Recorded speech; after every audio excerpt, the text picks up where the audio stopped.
Bem-vindo ao Gastro Talks, onde falamos como encarar as doenças gastrointestinais além da farmácia. Olá, pessoal. Bem-vindo ao Gastro Talks. Meu nome é Estela Marini. Meu nome é Candice Krumel. E hoje, Candice, nós temos uma convidada muito especial, que é a Regina Chamon. Seja muito bem-vinda, Regina! Oi, meninas, um prazer, uma alegria estar aqui com vocês. Então, antes de nós começarmos a nossa conversa de hoje, eu vou apresentar a Regina. Então, a Regina é médica, é certificada internacionalmente em alívio do estresse e treino da resiliência pela Harvard Medical School. É professora de meditação e autora do livro Meditação e Saúde, apresentadora do podcast Desestresse e colunista da revista Boa Forma.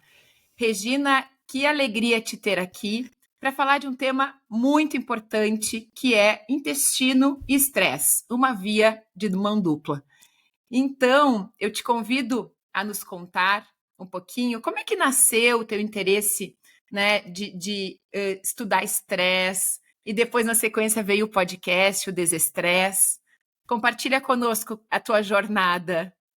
Estela, na verdade, minha formação original, eu sou médica hematologista, né? E no cuidado do paciente hematológico, e principalmente oncohematológico, aqueles tipos de câncer do sangue que a gente fala, leucemia, linfoma, mieloma, eu me sentia muito angustiada, porque tinha muitas queixas que esses pacientes tinham, muitos sintomas que com o que eu via na medicina, como a gente aprendeu na faculdade, eu não conseguia resolver, né? Então isso era algo que me gerava muita angústia, até que eu fui entender quais eram outras formas de eu ampliar esse meu cuidado com os meus pacientes e com a minha própria saúde.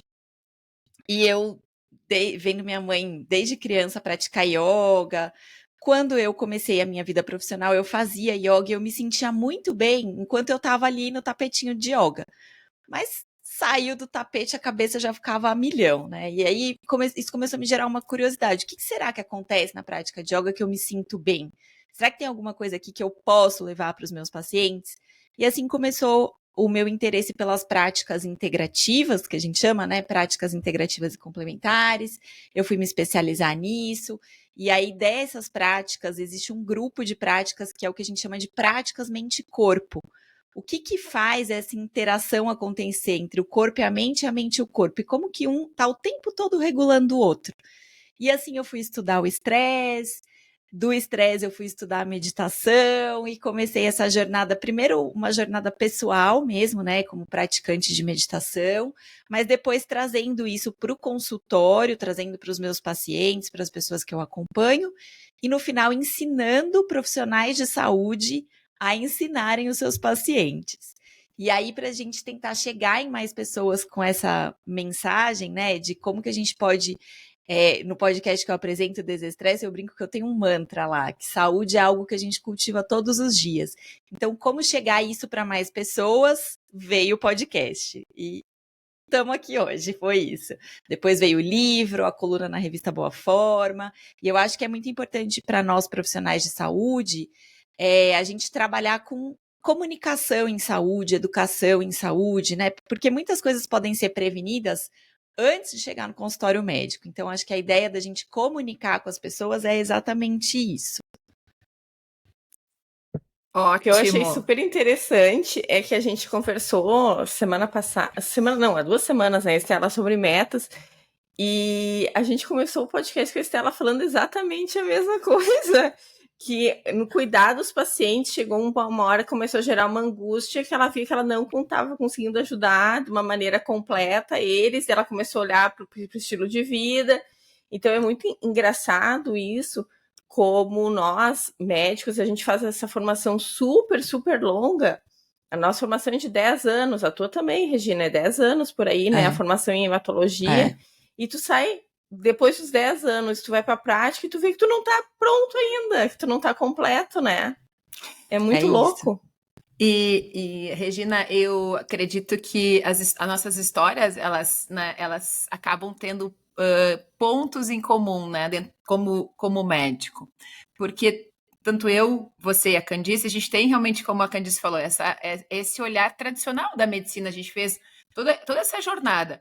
Mas aí eu cheguei um momento, né, que eu fui me especializando cada vez mais em doenças inflamatórias intestinais. Então, doença de Crohn, retocolite, né, era realmente a grande área que nossa, daí até a pandemia, né, cada vez mais super especializada, cada vez mais olhando não só para o intestino, mas para uma doença intestinal específica.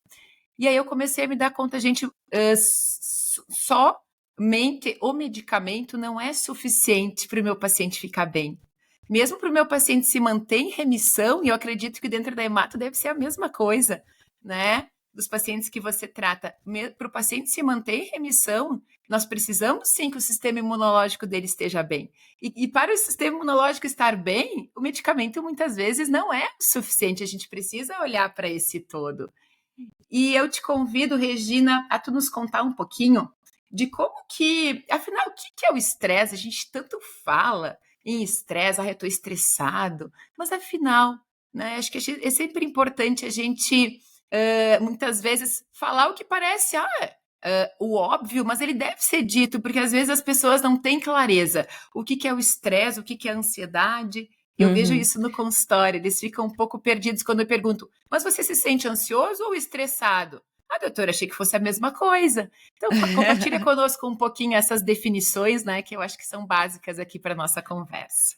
Quando a gente fala que está estressado, muitas vezes a gente está querendo dizer que a gente está se sentindo cansado, sobrecarregado. Esse termo estresse, ele vem para descrever muitas sensações que às vezes são sensações físicas, às vezes é um estado mental, às vezes são sensações emocionais. Quando a gente fala do estresse nesse lugar, né? Tô me sentindo estressado. Geralmente a gente está falando do estresse prolongado, estresse crônico, aquela coisa que vai se somando ali no nosso dia a dia e que faz mesmo a gente ficar desgastado. Mas a resposta de estresse é um modo de funcionamento do nosso corpo que, quando ela é curtinha, ela é muito boa. Né? Essa resposta é colocar o nosso corpo em ação. Então, toda vez que a gente percebe que a gente está sendo desafiado, que a gente está sendo ameaçado, que a gente está sob perigo, ou que a gente está inseguro com alguma coisa no nosso ambiente ou no nosso mundo interno, quando a gente está frente a alguma coisa nova, tudo isso gera no nosso organismo isso que a gente chama da resposta de estresse, que é colocar o nosso corpo em ação. Então, basicamente, a gente vai começar a ter no nosso organismo uma grande quantidade de duas substâncias, que são o cortisol e a adrenalina, e o coração acelera, a respiração fica mais rápida, os nossos músculos se tensionam para a gente poder ter movimento, ou movimento físico, ação física, ou uma reação emocional, e sair dessa situação de desafio, de ameaça, de insegurança, enfim, do que for, né? Então, essa resposta, quando ela dura ali alguns minutos, ela é muito boa. Por exemplo, antes da gente começar aqui a gravar, eu estava montando aqui microfone, câmera, né, deixando tudo organizado. E para fazer isso, a minha resposta de estresse ela tem que estar ativada, o meu corpo tem que estar ali presente e organizando as coisas, né? Se a gente vai atravessar a rua e um carro vem na sua direção, você precisa correr. Então, para coisas pontuais, para situações pontuais, a resposta de estresse é muito boa. Qual que é o problema dessa resposta? Na natureza, ela foi feita para ficar ligada no máximo, 1, 2 horas. E o que tem acontecido hoje em dia é que ela fica ligada praticamente o dia inteiro no nosso corpo. Porque o dia inteiro a gente está sendo colocado frente a novidades, frente a desafios, frente a situações de insegurança, de incerteza, frente a situações que a gente sente que a gente não tem controle. Então, a resposta que era para ser ligada poucas vezes ao dia por pouco tempo, ela começa a ficar ligada o dia inteiro. E no longo prazo, isso sim vai gerar uma série de problemas para o nosso corpo. Esses problemas podem ser problemas mais da ordem física, por exemplo, alterações no processo digestivo, porque quando a resposta de estresse liga, a gente para de liberar, por exemplo, o suco gástrico, que é o que nos ajuda na digestão. Quando a resposta de estresse liga, os movimentos intestinais, o peristaltismo para. Então, uma das primeiras coisas que para quando a resposta de estresse liga é o nosso processo de digestão. Porque imagina só, quando a gente estava num ambiente de natureza pura, né? Sei lá, numa selva e um leão vinha te atacar, a resposta de estresse liga, nessa hora você não precisa fazer digestão, você precisa correr, né? Então, o processo digestivo, o processo todo reprodutivo, ele é parado quando a resposta de estresse está ligada. Então, um dos sistemas muito afetados pelo estresse prolongado é o sistema digestivo. Um outro sistema que é bastante afetado também é o nosso sistema imunológico.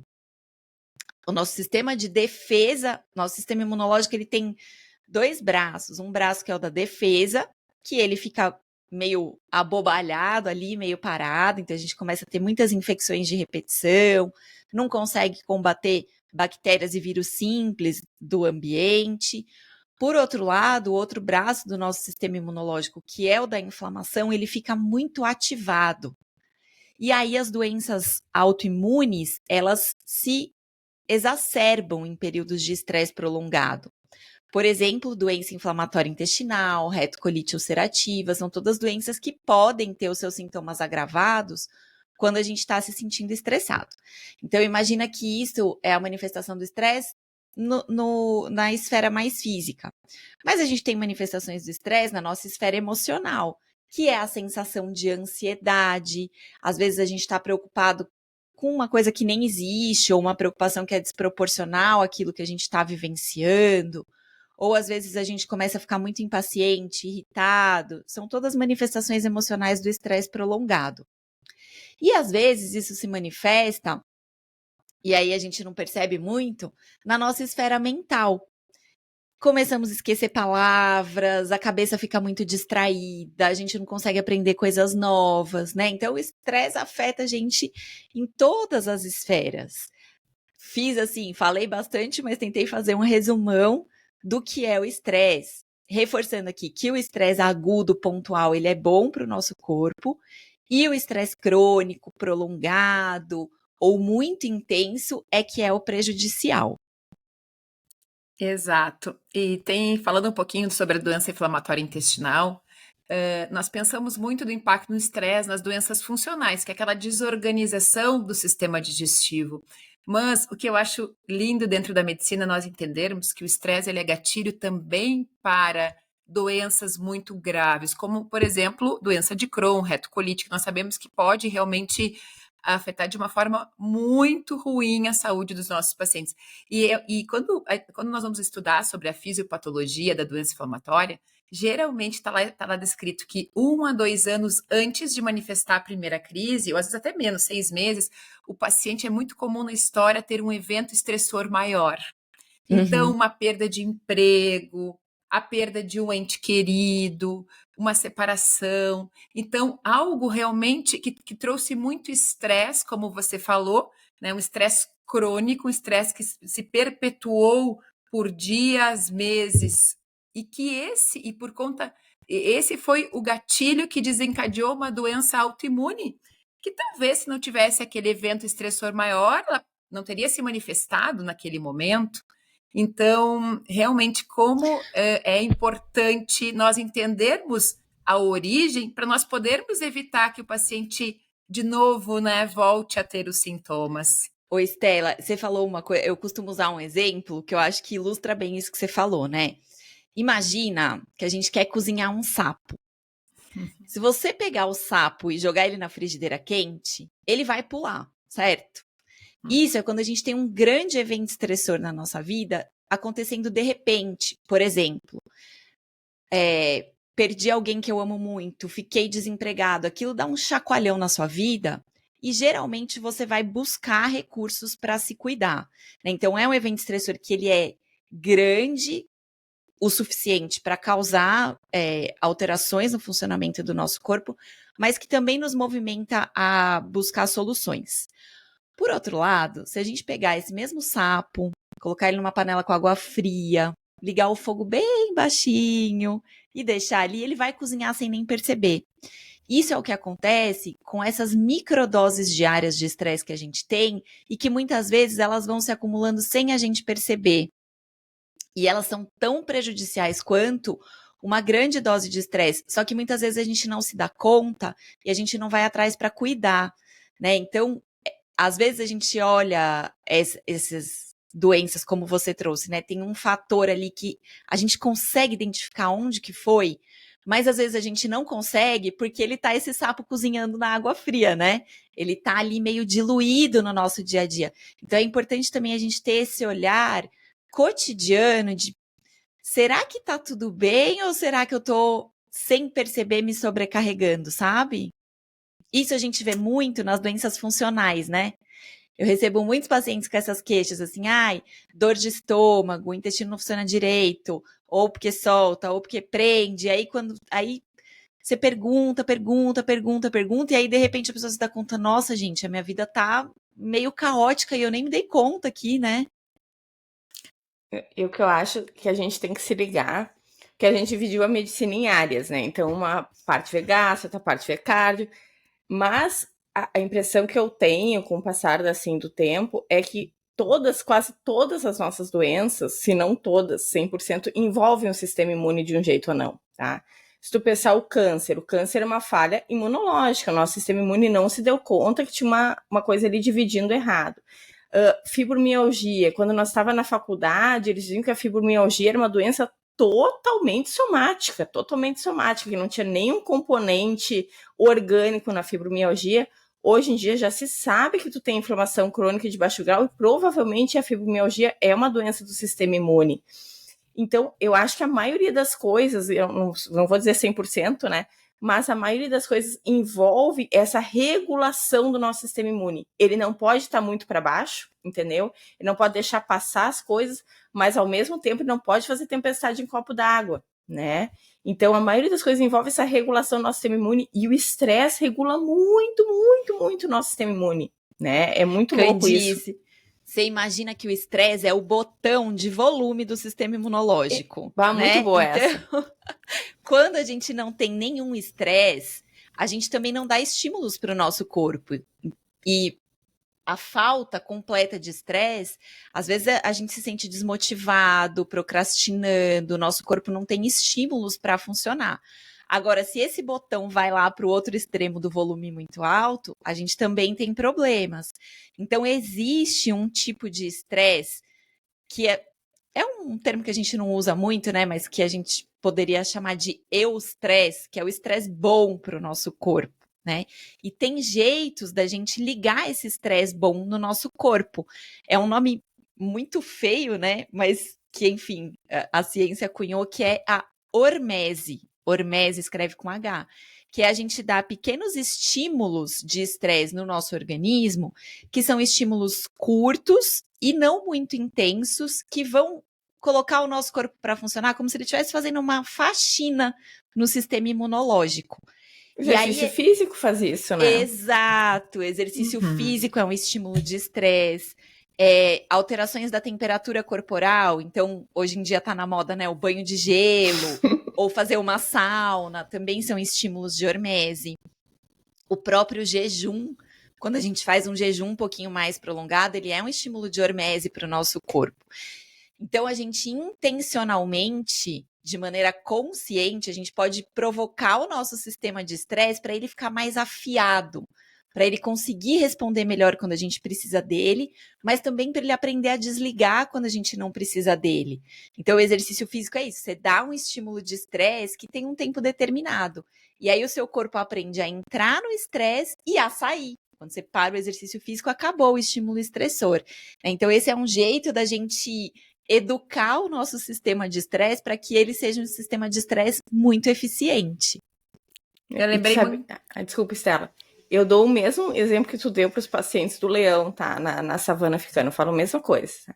Só que eu falo para eles, olha só, o nosso corpo, ele não entende se é um leão ou um computador que não está conectando à internet. O hormônio que ele libera é o mesmo hormônio que ele vai liberar. Então, assim, não é o leão é uma situação de morte iminente, a não conexão à internet não é, mas para o nosso corpo não faz a mínima diferença, ele vai liberar exatamente o mesmo hormônio, né? É catastrófico, né, digamos, tu ter toda uma reação desnecessária para algo que realmente não é, como a Candice falou, porque o nosso corpo está sempre em alerta, não é? E realmente é muito importante isso que você falou, do quanto o estresse ele impacta na nossa digestão.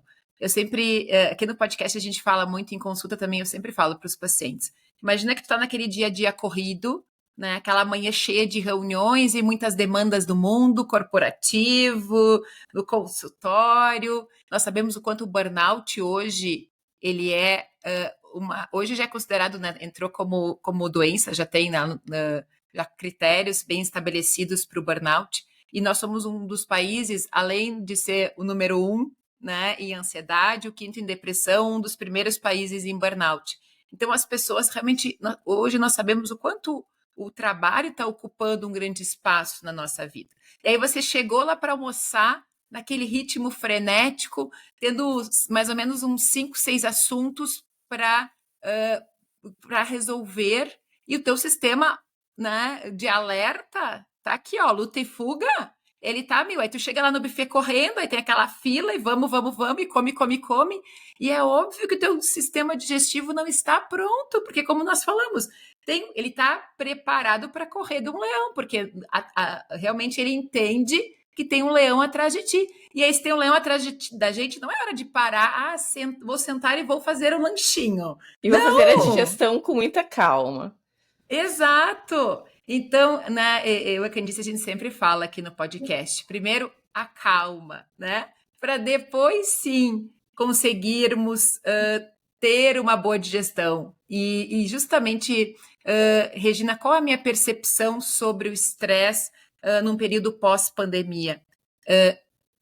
Os estudos falam, né, que teve um aumento muito significativo, em torno de 25% a 30% de ansiedade, de depressão, mas me parece no dia a dia, cuidando de pessoas, que esse estresse, né, o estresse do dia a dia, esse estresse que a gente chama de crônico, ele parece... Não sei se é porque hoje eu converso mais com os meus pacientes, eu tenho mais tempo de consulta também, talvez tenha esse viés, mas me parece hoje que realmente ele está mais presente na vida. Qual é a tua percepção? E você que estuda muito, né, o estresse, qual é a tua percepção pós-pandemia? Realmente faz sentido isso que eu estou falando? Sim. Eu não só estudo estresse, como eu brinco que eu tenho lugar de fala, porque eu também sou uma pessoa bem estressada, né? Eu tenho os meus recursos aqui para lidar com ele, mas o estresse é algo que está muito presente na minha vida e na vida de todos nós. E o que eu percebo que a pandemia potencializou é que a gente já vinha numa tendência antes da pandemia, mas eu acho que isso se acelerou muito no período da pandemia, da tecnologia e do trabalho invadindo a nossa casa, entre aspas, né? Uhum. Então, a questão da gente ter acesso ao nosso e-mail o tempo todo, mensagens de WhatsApp o tempo todo. E aí, o que aconteceu com a pandemia é que a gente teve esse boom das teleconferências, então toda hora a gente está se vendo, está se encontrando, e perdeu-se um pouco aquela divisão entre momento de trabalho e momento de descanso. As coisas meio que se embolaram, e se a gente não está o tempo todo respondendo WhatsApp, respondendo e-mail, uma reunião atrás da outra, parece que a gente não está trabalhando, né? Então isso é uma coisa que eu vejo que gera muito estresse, que piorou muito depois da pandemia, porque a gente tem hoje em dia mais acesso a essas tecnologias, isso é uma coisa.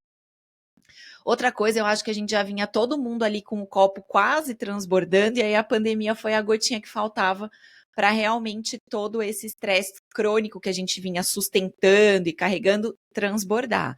Então eu acho que hoje em dia as pessoas estão mais conscientes disso, estão olhando mais para isso, estão entendendo que muitos dos seus sintomas têm relação com essa sensação de sobrecarga, de insegurança, de incerteza e de um alerta que está muito mais presente, né? Então eu acho que tem as duas coisas acontecendo.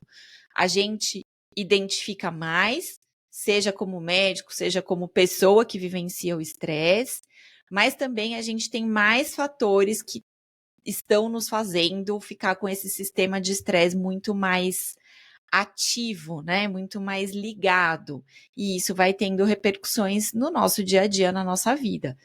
Vejo que para as crianças isso teve um impacto muito grande também, esse período da pandemia, de reclusão, de não convívio com outras crianças, com bactérias da escola, com coisas ali, né, que é muito presente na vida da criança. Então, muitas crianças desenvolveram essa dificuldade de interação social, e agora quando a gente, entre aspas, volta ao normal, né, esses últimos anos que a gente tem voltado à nossa vida como ela era antes, essa dificuldade de interação, ela existe. E uma outra coisa que aconteceu também, né, meninas, eu não tenho filhos, mas eu vejo as pessoas que têm filhos, enquanto a gente estava todo mundo preso em casa, os pais precisavam continuar trabalhando e as crianças estavam ali. Então, as crianças começaram a ter um acesso à tecnologia muito maior também, seja para estudar, para a escola, seja para entreter a criança e os pais poderem trabalhar. Era o que tinha disponível no momento. Então, essas crianças são crianças que têm um estresse ainda maior por conta também desse acesso sem regulação, assim, né? Desse acesso excessivo à tecnologia. Então, tem muita coisa envolvendo o pós-pandemia. Realmente, Regina, isso que tu nos trouxe é muito importante e nós pararmos para pensar e eu fiquei pensando, enquanto tu estava falando, lembrando do teu exemplo do sapo, né? Porque é bem isso que tu me fez pensar, que nós já vínhamos assim, tendo e de alguma forma normalizando o estresse crônico, normalizando. E aí, quando veio a pandemia, é aquele estímulo agudo. E quantas realmente pessoas desenvolveram síndrome do pânico, e depressão, né? Um desajuste muito grande. E claro que depois de passar por tudo que nós passamos, eu vejo hoje que qualquer ameaça a gente está mais atento, não é? Porque imagina, em função, hoje, claro, né, já se passaram 4 anos, mas o mundo parou lá em 2020.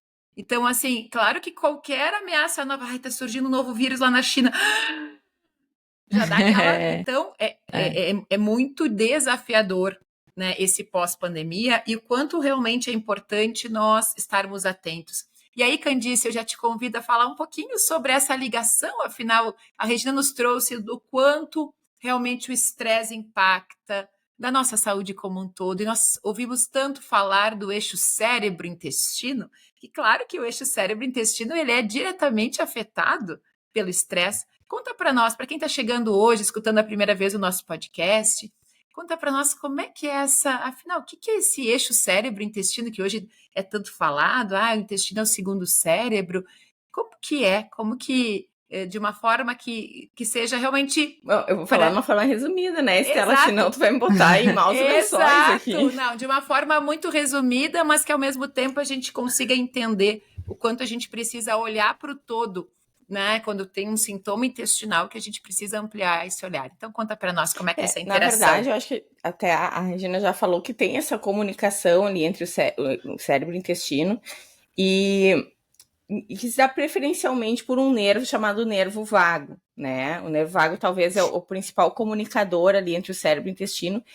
E o nervo vago faz parte do outro sistema que não é desse luta e fuga que a gente está falando, é o sistema que faz o nosso corpo funcionar de uma maneira normal, habitual e tá tudo certo. Então, o cérebro manda mensagem para o intestino, mas quem mais manda mensagem é o intestino para o cérebro. O intestino está mandando mensagem o tempo inteiro para o cérebro.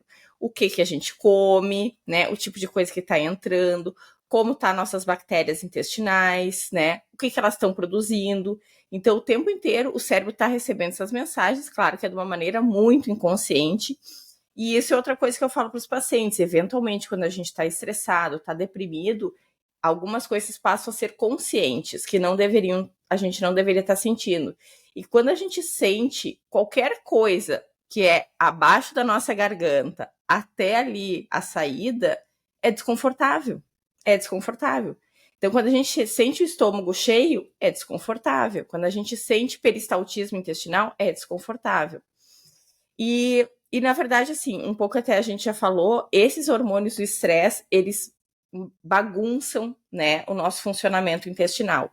Porque no momento que a gente tem esse estresse agudo, tá?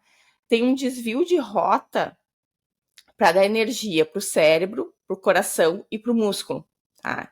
E todos os outros sistemas que não são cérebro, coração e músculo tem um pouquinho de diminuição ali de vascularização, de tipo assim, vou mandar menos sangue para cá para mandar mais sangue para a musculatura.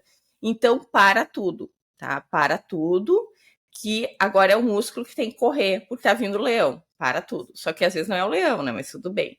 Então, diminui as secreções do estômago, diminui as secreções intestinais, muda o peristaltismo, faz o peristaltismo ficar mais lento, daí a gente come e tem aquela sensação que a comida tá parada, porque olha só, ela tá parada mesmo, né? Ela não tá indo para frente, ela tá esperando tu te acalmar para começar a digestão, né? E tem essa outra coisa que é o estresse crônico, né? Que não faz bem isso, que daí o estresse crônico, ele age mais, isso que eu achei interessante, que eu estava estudando essa semana, porque a gente sempre pensa no estresse crônico muito no cortisol, né? Só que o hormônio que estimula a produção de cortisol, ele que vai dar uma bagunçada no intestino, porque ele vai nas células inflamatórias do intestino, nas células do sistema imune, que é os eosinófilos, os mastócitos, e vai mandar liberar mediadores inflamatórios ali no intestino. Então, a mesma coisa que o cérebro produz, chama CRH, que vai lá e estimula a produção de cortisol na adrenal, no intestino ele vai liberar mediadores inflamatórios. E esses mediadores inflamatórios vão mudar a nossa microbiota, vão fazer aquela coisa que a gente já explicou num podcast inteiro, que é a tal do aumento de permeabilidade intestinal. Esse aumento de permeabilidade intestinal é um gatilho para começar ou continuar aquela inflamação crônica de baixo grau que a gente estava falando antes. Então, o estresse crônico, ele age mais na barreira intestinal mesmo e na microbiota. O estresse crônico não age tanto até no nosso peristaltismo e coisa e tal, ele age mais assim a longo prazo, fazendo que o nosso intestino não seja essa barreira tão eficiente como ele deveria ser, né? E do outro lado, e daí vai muito do que a gente come, vai muito da nossa microbiota, a gente sabe ali, que a gente fala assim, que a maior parte da serotonina é produzida no nosso intestino. Só que essa serotonina não chega no cérebro. Só que o cérebro recebe a informação que tem bastante serotonina lá embaixo. Então, assim, essa informação faz com que ele produza mais serotonina lá em cima também, né? Então, apesar de várias coisas intestinais não passarem pela barreira hematocefálica, elas mandam sinais dizendo assim, aqui tá tudo certo, né? Sem falar que os nutrientes que a gente come, digere, absorve, são a base para fazer os nossos neurotransmissores. Então, assim, se a gente tem um desvio de rota, vamos dizer, do triptofano pela nossa microbiota intestinal, ele pode fazer ou serotonina ou mediadores inflamatórios, né? E é o nosso intestino que vai decidir o que vai fazer. Então, eu acho isso aí que funciona para os dois lados, né? Não tem assim, um manda e o outro não. Os dois estão mandando ali, né? E é muito interessante porque essa conexão do eixo cérebro-intestino, né, como nós falamos aqui, ele é uma via de mão dupla, que acontece aqui, repercute no intestino, que acontece no intestino, repercute no cérebro, o tempo inteiro, eles estão se comunicando, o tempo inteiro eles estão se comunicando. E o quanto realmente ver, né, o quanto nós estamos integrados, o quanto as coisas não estão acontecendo, o estresse afeta só o cérebro, não, o intestino e vice-versa. Por outro lado, o quanto também esse conhecimento da neuroquímica, né? E aí a Candice trouxe assim, porque os neurotransmissores, o sistema endócrino a gente está muito acostumado, ele se comunica através dos hormônios, e já o cérebro através dos neurotransmissores. E aí nós temos a serotonina, né? Então, para o cérebro produzir essa serotonina, a gente precisa do triptofano, que é um aminoácido que nós obtemos através da alimentação. É um dos aminoácidos considerados essenciais, ou seja, o nosso corpo não consegue produzir, a gente precisa através da alimentação saudável, as proteínas magras, a banana, o cacau, são fontes, os lácteos, são fontes de triptofano, mas a gente precisa de um intestino saudável para absorver esse triptofano e ir para a via que vai gerar a serotonina, que é um neurotransmissor que vai nos trazer bem-estar, mas não é só serotonina, né? E às vezes as pessoas pensam, o intestino é o segundo cérebro porque ele é um órgão que produz muita serotonina. Não, na verdade, o intestino é chamado de segundo cérebro porque nós temos, então, o sistema nervoso central, né, que é o cérebro e a medula espinhal, e o periférico. E o sistema periférico, nós temos o simpático, parasimpático e o entérico. Então, imagina que o intestino, ele, ao mesmo tempo que ele está ligado ao cérebro, ele não precisa do cérebro para funcionar. O sistema nervoso entérico, ele é autônomo, como a Candice falou, né? Ele consegue ter autonomia, mas ao mesmo tempo, essa inter-relação, ela é necessária. Então, o quanto a gente olhar para a nossa saúde intestinal é importante quando a gente busca bem-estar mental, não é, Regina? Com certeza, Estela. É isso, o nosso corpo o tempo todo tá mandando e recebendo informação, e o cérebro, ele é um órgão que analisa essa informação e direciona a gente a partir dessa análise, né? Então, se os alimentos que eu estou oferecendo para o meu. Eu gosto muito de pensar essa via do estresse em ameaça e segurança. Então, sempre que eu estou recebendo informações de ameaça, eu estou estimulando meu sistema de estresse. Se os alimentos que eu estou colocando para dentro do meu corpo são alimentos que não garantem o que o meu corpo precisa, essa é uma informação de ameaça.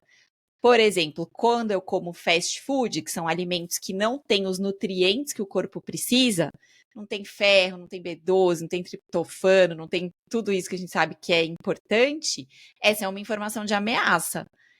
O alimento em si gera estresse, né? Gera no meu corpo essa resposta de estresse.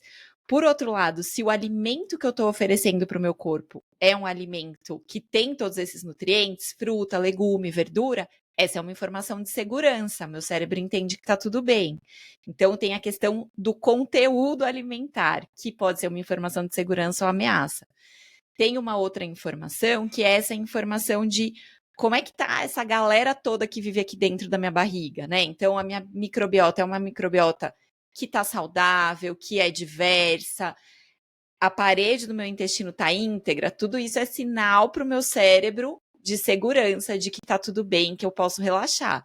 Agora, eu tenho uma flora intestinal bagunçada, desbiose, meu intestino tá permeável, isso é informação para o cérebro de que tem uma ameaça e ele vai gerar mais estresse. Então a gente vai ficando numa bola de neve. O estresse altera o intestino manda mensagem que gera mais estresse e assim a gente vai. Em algum momento, a gente precisa cortar esse ciclo, né? E cortar esse ciclo pode vir e deve vir dos dois lados. Atividades que façam o meu cérebro relaxar e sair do estresse, e comportamentos que façam toda a minha via digestiva ficar saudável. Então, as duas coisas caminham juntas, né? Exato. E aí, tu trouxeste esse impacto da alimentação no estresse. E o que eu percebo no consultório hoje? Existem os dois extremos. Claro que comer fast food, uma vez por mês eu vou lá comer fast food, de vez em quando comer uma pizza. Tá tudo bem, pessoal. O problema é quando isso se torna um hábito. Como nós falamos no último podcast, um hábito na verdade, ele vem de comportamentos que nós vamos fazendo repetidas vezes e o nosso cérebro vai fazer uma conexão nova que vai nos levar, né? Quando a gente não tiver de forma muito consciente, a gente tende a reproduzir aquele comportamento. Então, nós sempre falamos, né? A questão do equilíbrio, é claro, fazer um happy hour com os amigos, vamos comer aquelas comidinhas de boteco, né? Tudo bem, tá tudo certo, tomar um pouquinho de álcool. O problema é que quando isso se torna um hábito, porque isso vai desencadear esse estresse, entre aspas, crônico, não só, né, tipo, um momento pontual. O que eu percebo no consultório que eu gostaria de trazer aqui? Hoje nós temos, né, os dois extremos. Temos pessoas que estão, né, realmente com uma alimentação muito desorganizada, mas nós também estamos vivendo hoje o que a gente chama de ortorexia, que é o medo de não comer coisa saudável. Isso é algo que dentro, né, eu e a Candice, que justamente nos especializamos em saúde intestinal, nós percebemos, Regina, que os pacientes estão chegando, principalmente os pacientes com síndrome do intestino irritável, cada vez mais com restrições alimentares. Mas não porque eles não gostam, é porque eles, né, não se sentem bem e aí vão tirando glúten, tiram lactose, aí tiram já frutas, e aí tiram feijão. E aí isso também acaba sendo ruim, porque também, né, então eu percebo que eles têm medo da comida. Eles têm medo da comida. Por quê? Porque aquele mal-estar ele é tão grande que já ele viu aquele alimento. Ah, não, olha, eu fui lá na casa da Regina, ela me ofereceu uma massa. Essa massa vai me fazer mal porque a última vez que eu comi massa. Então, quanto isso também pode ser negativo, né? Essas restrições alimentares, o medo de não comer saudável. E aqui eu acho que a grande palavra aqui do podcast vai ser equilíbrio, né? O quanto tentar buscar esse equilíbrio é importante. E isso que você está trazendo é muito importante, Estela, porque eu vejo muita gente querendo substituir a comida por cápsulas, por vitaminas, por suplementos, né? Então, eu como fruta, eu me sinto mal, eu como feijão, eu me sinto mal, mas tudo bem, porque aí eu vou lá e faço uma suplementação de ferro, da vitamina X, do triptofano. E o nosso corpo, ele não entende da mesma forma o alimento e a cápsula, né? O alimento, ele tem esses nutrientes, mas ele está envolto em outras coisas. Tem a fibra, tem todo um processo, um conjunto de coisas que vai fazer com que o corpo absorva melhor o nutriente no alimento do que na cápsula. Então, eu vejo isso muito acontecendo, né? A pessoa não olha para a alimentação, não muda o estilo de vida, ou entende que pelo fato de existir um suplemento isso não é necessário, e aí acaba apostando e gastando muito tempo, muito dinheiro, muita expectativa no suplemento, ao invés de cuidar da alimentação, né? Ao invés de a gente trazer essa atenção para a nossa alimentação e ter uma alimentação que realmente ofereça para o nosso corpo aquilo que ele precisa. E trazer esse prazer, né? Degustar a comida, porque isso pode nos ajudar nessa regulação e não comer com medo de engordar ou com culpa, que a gente percebe muito também isso, né? O próprio comer gera o estresse que vai piorar a digestão da pessoa. Exato, é um ciclo que não é virtuoso, é um ciclo vicioso. E então, eu digo, né, durante o programa Boa Digestão, muito eu ajudo os pacientes a fazer as pazes com a comida. Né? A comida não é o vilão. A gente, claro que, uma vez que eu estou consciente, fazendo escolhas conscientes, tá tudo bem eu me permitir hoje. Hoje eu vou comer uma fatia de torta. Hoje, intencionalmente, ai, que delícia, todo momento tão especial, eu vou saborear essa torta. Cada garfada eu vou saborear. Ótimo, maravilha. Tu vai sair de lá, que bom, como estava bom, como valeu, né? Eu sempre digo como valeram essas calorias. É completamente diferente de tu, assim, tô estressado, vou lá na padaria primeiro, vou comer essa fatia de torta sem saborear, e aí tu vai sair com aquela culpa, e aí não vai te trazer não vai te trazer sentimentos bons. Então, realmente, como é importante, né, nós estarmos atentos ao nosso e conectados com a gente. Em 2019, eu estava num congresso de espiritualidade aqui na minha cidade, e eu escutei algo, isso antes de pandemia, 2019, né? Nesse congresso de espiritualidade, um dos palestrantes, o Jorge Trevisol, ele falou uma coisa que aquilo me marcou muito e me fez muito pensar. Que uma das grandes questões do nosso mundo, entre aspas, moderno, é que nós estamos hiperconectados e desconectados. Hiperconectados e desconectados. E justamente eu gostaria que nós falássemos um pouco sobre também, o impacto. Eu só vou falar um pouquinho porque é um podcast, tá? E daí, às vezes, as pessoas estão escutando e não estão vendo, né, Estelinha? Então, é hiperconectados com o meio externo e desconectados da gente mesmo. Isso que a Estela estava fazendo por sinais. Perfeito, eu estava fazendo sinais, né?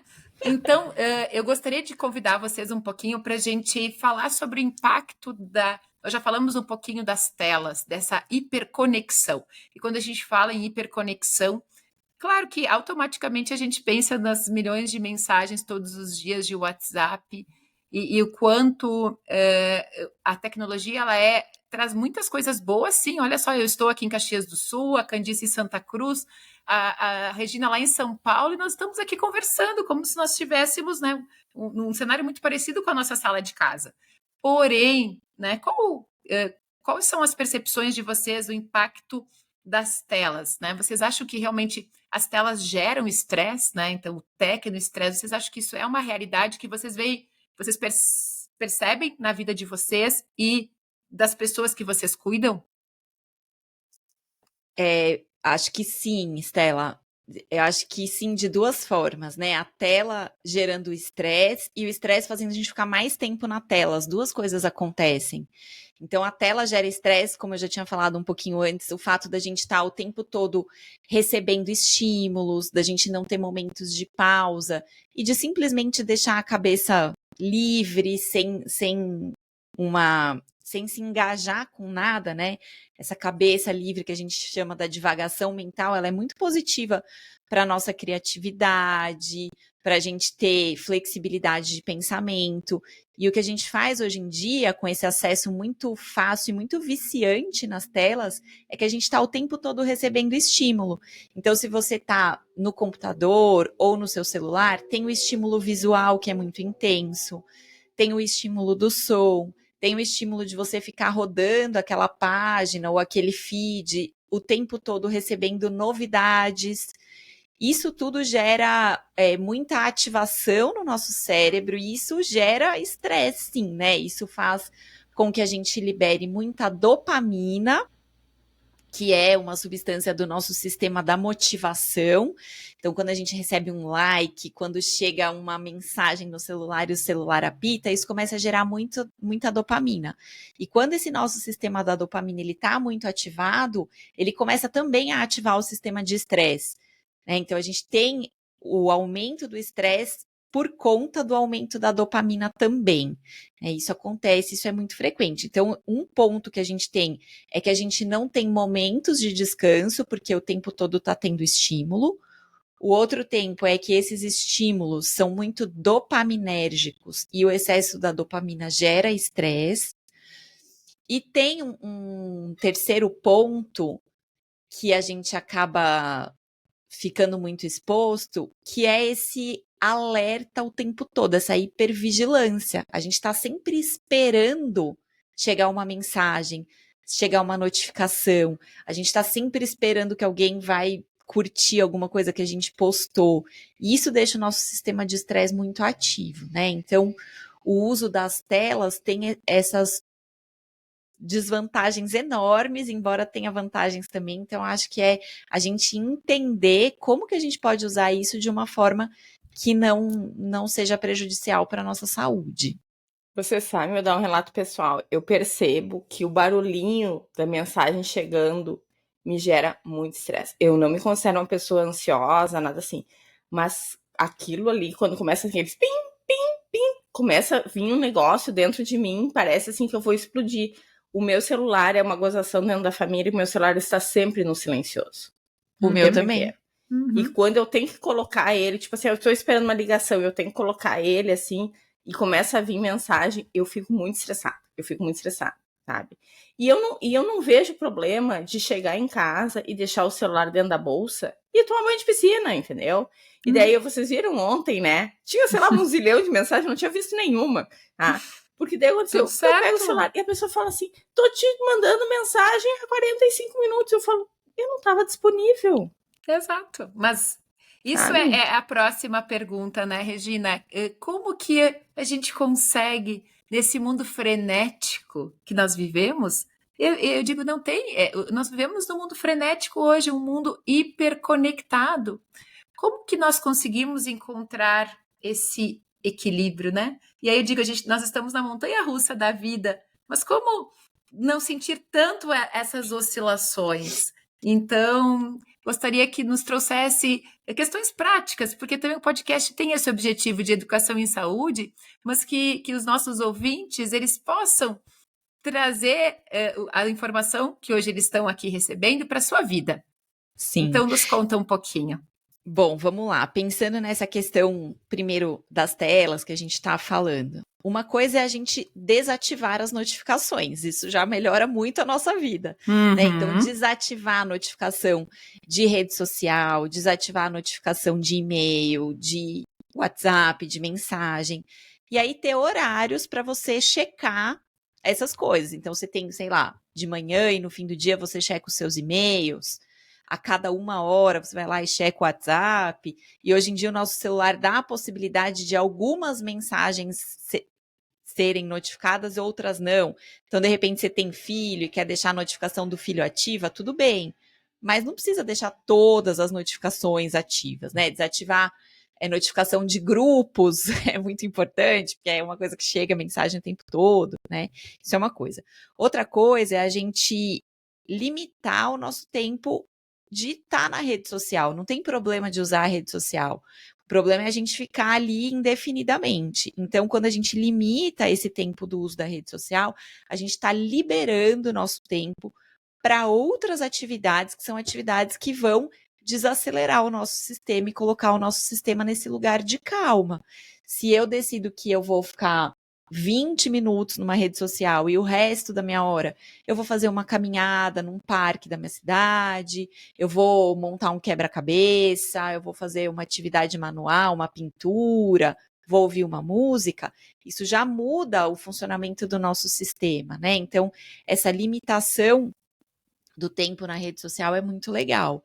E uma outra coisa que, para mim, é a coisa mais importante, assim, e que a gente precisa se observar o tempo todo se a gente está fazendo ou não, é a gente ter momentos em que a gente fica sem acesso ao nosso celular.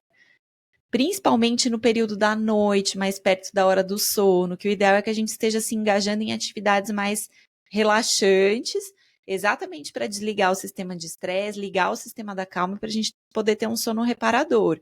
Então, uma coisa que eu fiz aqui em casa, que até meu marido fica brincando comigo, eu comprei um despertador. E aí eu não preciso levar o meu celular para o quarto, né? Então eu tenho lá o meu despertador que vai tocar de manhã e quando eu vou para o meu quarto eu não tenho mais acesso a esse hiperestímulo que é o celular, porque se ele estiver ali do seu lado e apitar, você vai pegar, você vai olhar.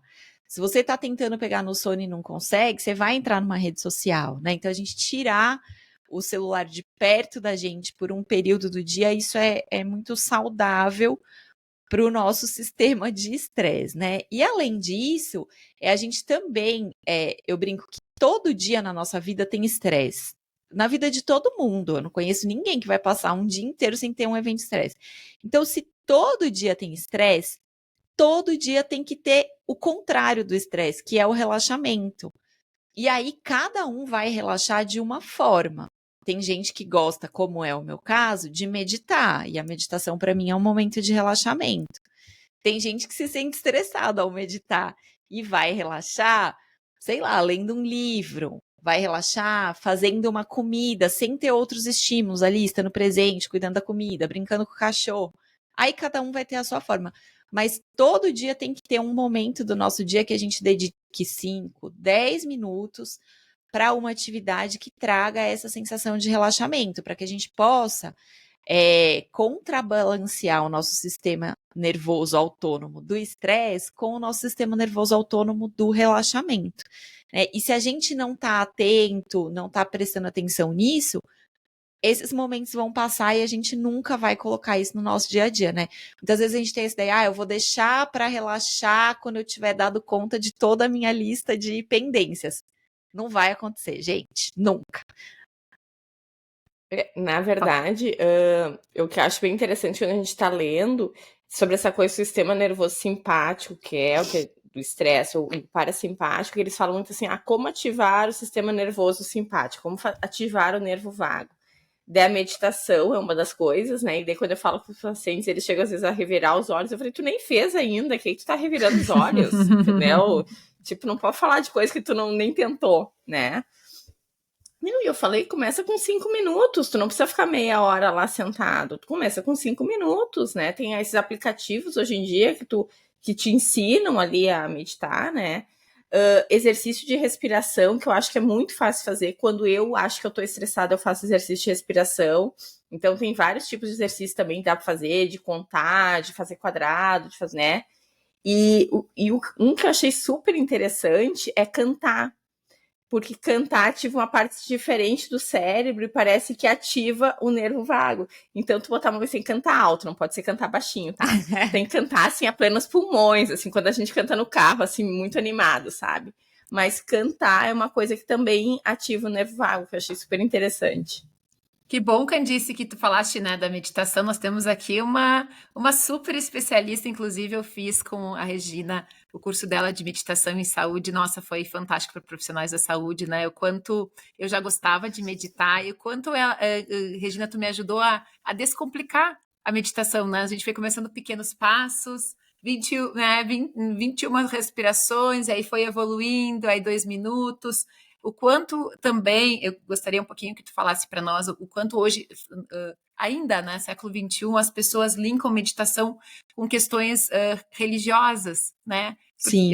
Muito por conta, acredito, da origem da meditação, mas hoje nós temos né, a neurociência nos mostrando do impacto, principalmente, né, com o advento da ressonância funcional, quanto hoje nós temos clareza que sim, mexe na nossa neuroquímica cerebral. Então, compartilha conosco, né, justamente as pessoas que têm vontade, né, têm vontade de meditar. O que eu escuto dos pacientes? Doutora, eu não consigo. Eu quero meditar, mas me ensina a meditar porque eu não consigo, a minha mente divaga, e aí eu vou ajudando as pessoas a entenderem mas que... a intenção é a mente devagar mesmo e voltar, devagar. Exato. E voltar, devagar então, e voltar. De uma forma, né, nós temos aqui 5 minutinhos de uma forma para nós, já estamos encaminhando para o encerramento aqui do podcast. Traz para nós questões práticas que tu acha que pode ser útil para os nossos ouvintes que estão se sentindo estressados, que estão se sentindo sobrecarregados e que gostariam de justamente fazer práticas para se autorregular. Então, acho que muita da resistência que eu vejo das pessoas quanto à meditação é essa ideia que não é real de que meditar é parar de pensar, é não pensar em nada. Isso não existe, né, gente? O nosso cérebro, a função dele é produzir pensamentos, a gente não vai parar de pensar. O que a gente faz na meditação exatamente é um treino da atenção, em que a gente vai colocar a nossa atenção, por exemplo, numa contagem da respiração, e toda vez que a gente perceber que ela se distraiu, que a nossa atenção se distraiu, como a Candice falou, a gente volta a atenção, por exemplo, para a respiração. Pode ser para uma palavra, você pode escolher uma palavra que você gosta e repetir essa palavra e distraiu, volta. Enfim, tem várias formas, né? Vários pontos de atenção onde a gente pode direcionar a nossa atenção para a gente fazer esse treino que, conforme a gente vai treinando, vai estimulando o nosso sistema nervoso parasimpático. Então, para quem quer começar, um jeito que eu acho muito bom, né, de a gente começar pequenininho e fazendo um treino pequenininho e aumentando, é a gente parar algum momento do dia, você escolhe o momento que você quer, escolhe um lugar onde você vai fazer, senta de um jeito confortável e você vai prestar atenção na sua respiração acontecendo e vai contar 10 respirações. Faz uma respiração profunda, enche bem o pulmão de ar, solta devagarzinho, conta 1. Enche o pulmão de ar, solta, conta 2.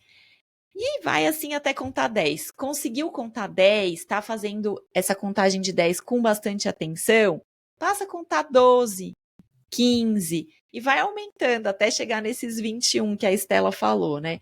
Se a gente faz isso 1, 2, 3 vezes ao dia, isso já muda muito a qualidade do nosso dia e é uma prática extremamente simples e às vezes por ser simples a gente acha que não funciona. Mas é porque ela é simples que ela é muito eficaz, né? Então, para quem quer começar, acho que esse é um jeito bom de começar. E para quem tem interesse no tema, como a Estela falou, eu tenho um livro que é o Meditação e Saúde, dos mosteiros aos consultórios médicos, que é um livro que fala sobre todos esses aspectos da meditação no contexto da saúde, né? Num contexto que não tem nenhum vínculo religioso, de benefício para a nossa saúde, e com frequência eu estou abrindo cursos de meditação tanto para profissionais de saúde, quanto para quem não é profissional de saúde, mas quer aprender. Dia 5 de fevereiro agora a gente começa mais uma turminha do Clube da Calma, então também é um jeito da gente ir trazendo essa calma com mais frequência para o nosso dia. E eu super indico, realmente me ajudou muito, né, a trazer a meditação para o meu dia a dia. E eu percebo, Regina, o quanto é importante, eu trouxe a meditação para o meu momento de manhã, então eu acordo, eu não uso o celular 1, 2 horas antes, eu tenho uma caixinha para guardar o celular, né, que diz assim, desligue-se do que está longe e conecte-se com o que está perto, né?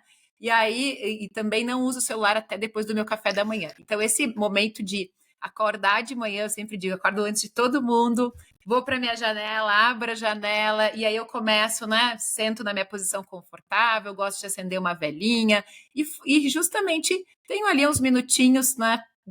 De respirações, né? De meditação e como isso se tornou um hábito na minha vida, né? Já fazem quase 2 anos que o meu dia começa assim e eu sinto muita, né? Se tornou um hábito, então hoje eu sinto, é natural, mas assim, são 5 minutinhos que mudam o meu dia, eu vejo quanto realmente faz diferença, como você me disse, né? Candice, mais alguma colocação? Não, sabe que eu meditava uma época, dava super certo, só que eu acho que era a época que eu tava acordando mais cedo e daí tinha tempo. Mas uma coisa que eu percebia é que eu não sou que nem a Estela, não sou assim de acordar super cedo, eu acordava mais cedo pra estudar, assim, com dor, assim, tipo, eu tenho que acordar. E se eu tava muito cansada, daí não era legal a meditação, porque essa coisa de, tipo, fechar o olho, eu dava umas, sabe?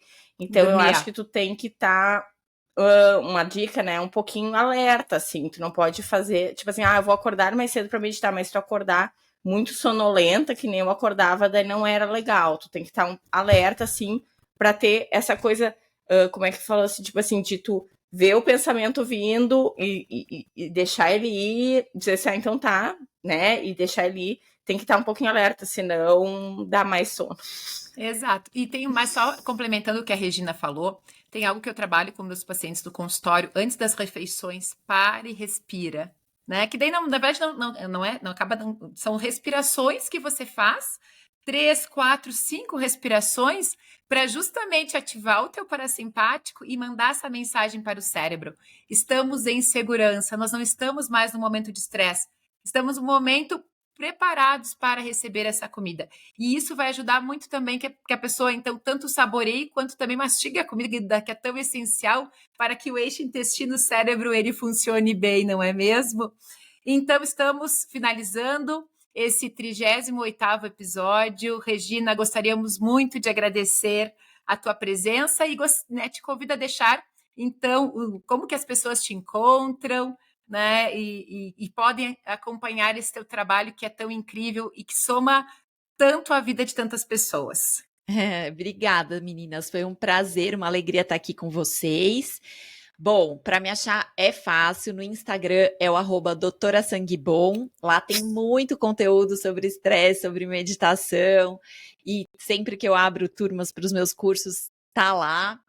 O podcast é o Desestresse, tá em todas as plataformas de áudio, ele começou na pandemia, é um filho da pandemia, e nós seguimos aí, já tem 4 anos, vai para 5 anos já de programa, e acho que esses são os canais mais fáceis, assim, para encontrar, o Instagram, @doutorasanguebom, e o podcast Desestresse.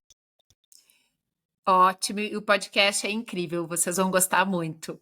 E então vocês me encontram no Instagram, meu é Estela Marini Gastro. O meu é candicecrumio.gastro. E nós temos também o Instagram do podcast, que é GastroTalks _. Isso aí. Então, muito obrigada por vocês estarem aqui conosco. Regina, Candice, um ótimo dia para vocês. Foi um prazer, Regina. Obrigada, gente. E vamos, né? Respira, não pira. Acho que essa é a mensagem, né, do nosso podcast de hoje. Respira. A respiração é uma ferramenta incrível de autorregulação. Então, nós trazermos mais respirações para o nosso dia, mais momentos de pausa, é essencial para nós continuarmos, né, na montanha-russa da vida. Ótimo dia. Legal. Tchau, pessoal.